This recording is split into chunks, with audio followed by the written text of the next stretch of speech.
বিগত 5 তারিখ 2 মাস 2026 হতে দুপুর 2টার সময় আমার আব্বু নিখোঁজ হয়েছে। রৌফাবাদ বাইজিদ বোস্তামি থানা রেলবিটের সামনে বাজারের থেকে নিখোঁজ হয়েছে। আপনারা কোনো হৃদয়বান ব্যক্তি যদি ওনার সন্ধান পেয়ে থাকেন তাহলে আমাদের এই নাম্বারে যোগাযোগ করবেন।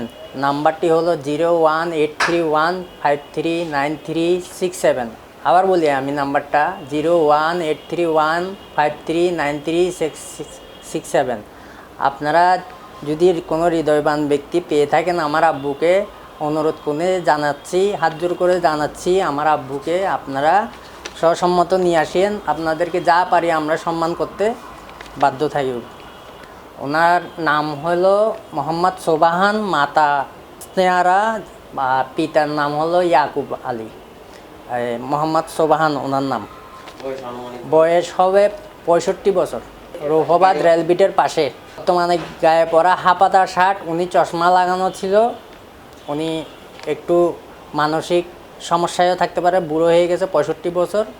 যদি কোনো হৃদয়বান ব্যক্তি আপনারা পেয়ে থাকেন অনুরোধ করলাম আপনারা আমাদেরকে খবর দিন।